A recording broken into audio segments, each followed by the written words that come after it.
పెట్టినందుకు కూటమి ప్రభుత్వ అధినేత చంద్రబాబు నాయుడు గారిని మేము మనసారా అభినందిస్తూ ఈ చక్కటి అవకాశాన్ని నాకు ఇచ్చినందుకు మీకు ప్రత్యేకమైనటువంటి ధన్యవాదాలు తెలియజేసుకుంటూ సెలవు తీసుకుంటున్నాను అధ్యక్ష.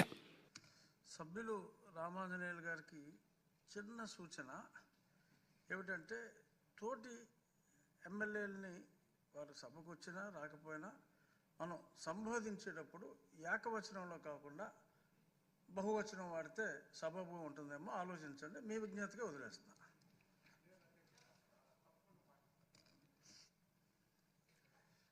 మాధవిరెడ్డి గారు చాలా సీరియస్గా ప్రిపేర్ అవుతున్నారు ఇందాక నుంచి, తక్కువసేపు మాట్లాడండి.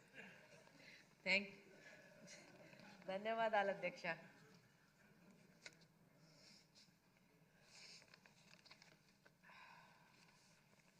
అధ్యక్ష, ఈరోజు మీ ద్వారా మంత్రి గారి దృష్టికి తీసుకెళ్తున్నాను అధ్యక్ష.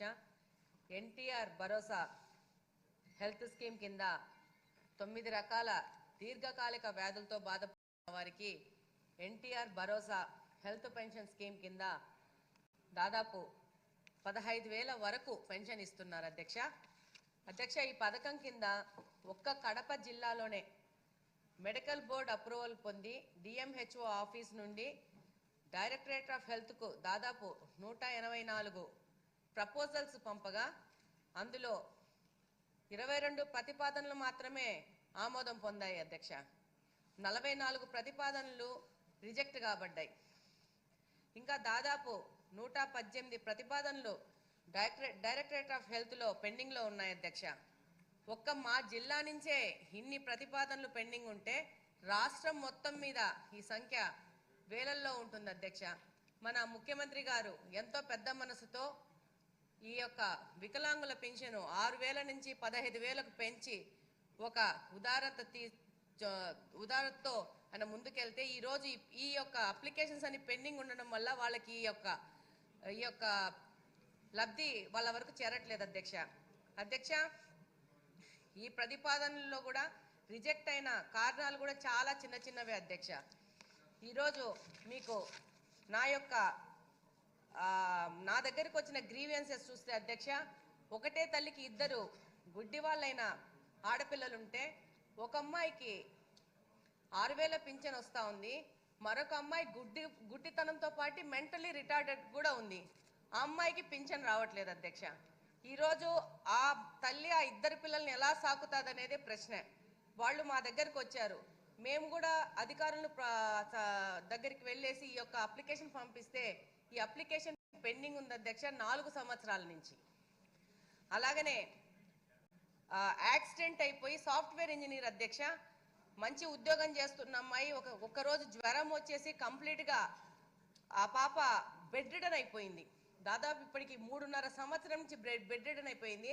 అమ్మాయికి ఏ విధమైన పెన్షన్ సౌలభ్యం కూడా లేదు. దాదాపు ఖర్చు ఏంటంటే నెలకి దాదాపు 20 నుంచి 30,000 ఖర్చు మెడిసిన్స్కి అవుతా ఉంది. కానీ ప్రభుత్వం తరపు నుంచి ఈ యొక్క పింఛన్కి అప్లై చేద్దామంటే ఈ సిస్టమ్ యాక్సెప్ట్ చేయట్లేదు అధ్యక్ష. ఇది పింఛన్ సబ్జెక్ట్ కాదు ఈరోజు. లేదు, ఇది హెల్త్ మినిస్టర్ గారికి డిమాండ్స్ విషయంలోనే చెప్తున్నాం. దాదాపు ఈరోజు అధ్యక్ష ఇంకొక బాధాకరమైన విషయం ఏంటంటే మంత్రి గారి దృష్టికి తీసుకెళ్తా ఉన్నాను. ఈ 100% మానసిక వికలాంగులకు కూడా మెంటల్ రిటార్డెడ్ పర్సన్స్కి ఈ పెన్షన్ను రిజెక్ట్ చేస్తూ ఉన్నారు. యాక్చువల్గా వాళ్ళకి ఓట్లు ఏమి ఉండవు అధ్యక్ష. కాకపోతే వాళ్ళని కూడా మనము తీసుకొని మానవతా దృక్పథంతో ఈ పెన్షన్లోకి వాళ్ళని తీసుకోవాల్సిన అవసరం ఉందని చెప్పేసి మానవతా దృక్పథంతో మంత్రి గారి దృష్టికి తీసుకెళ్తున్నాను. ఆయనకి సంబంధం లేదండి ఇది డిమాండ్స్ లో అధ్యక్ష. ఆయనకి సంబంధం లేని ఇష్యూ డిమాండ్స్ లో. హెల్త్ డిపార్ట్మెంట్ సంబంధం లేదా మంత్రి గారు? డిపార్ట్మెంట్ వేరు. అయినా కానీ నోట్ చేసుకోండి మంత్రి గారు, ఇది చాలా ఇంపార్టెంట్. ఇది వీళ్ళు ఏంటంటే ఇప్పుడు మెంటలీ రిటార్డెడ్ ఉన్న వాళ్ళకేం ఓట్లు కూడా ఉండవు. కాకపోతే వాళ్ళ బాధ మనము ప్రభుత్వం దృష్టికి తీసుకుపోవాల్సిన అవసరం ఎంతగానో ఉంది.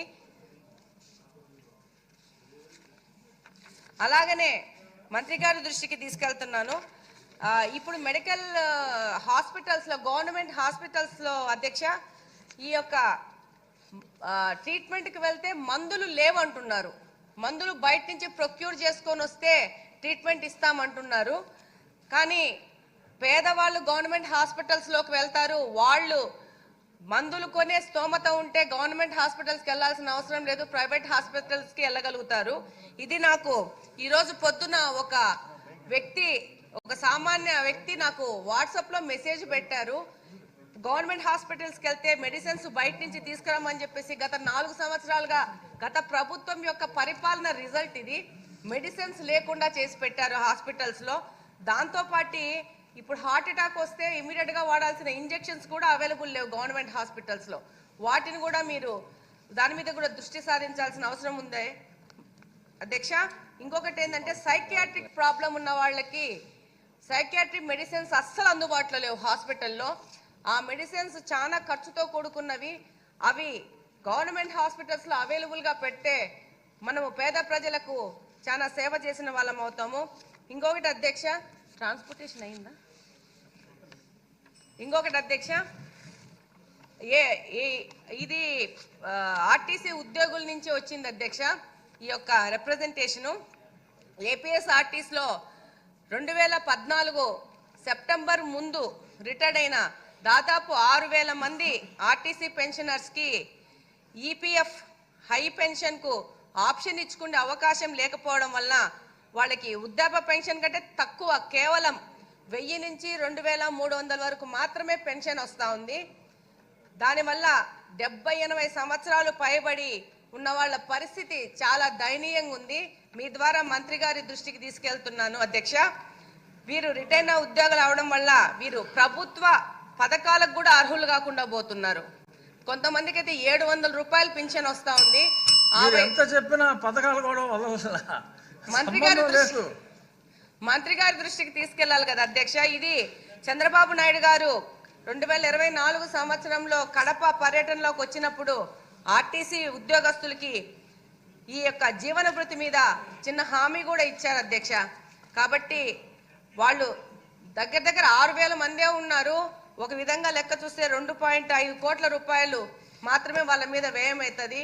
వాళ్ళని కొంచెం ఈ యొక్క పెన్షన్ వాళ్ళకి ఇచ్చే విధంగా ఏదైనా ప్రపోజల్ ఆలోచన చేస్తే మంత్రి గారు కానీ ముఖ్యమంత్రి గారు కానీ మీ ద్వారా తెలియజేస్తున్నాను అధ్యక్ష. Thank you. కోన రవికుమార్ గారు 5 నిమిషాలని ముందే మాట ఇచ్చారు. ధన్యవాదాలు అధ్యక్ష. ఇంకా 1 నిమిషం ముందే క్లోజ్ చేస్తాను అధ్యక్ష. సూటుగా చెప్తాను అధ్యక్ష. రిగార్డింగ్ హౌసింగ్ అధ్యక్ష, ఈరోజు బడ్జెట్లో 4 స్కీమ్స్ని ప్రతిపాదించారు అధ్యక్ష. ఒకటి ప్రధానమంత్రి ఆవాస్ యోజన పట్టణ 1.0 పథకం అధ్యక్ష. ఇందులో 6,24,000 ఇళ్ళు టార్గెట్ ఫిక్స్ చేసుకున్నారు. ఇప్పటి వరకు 76,545 పూర్తి చేసామని ఇచ్చారు అధ్యక్ష. 2-3 అంశాలు ఈ సభ ద్వారా గౌరవ మంత్రి గారు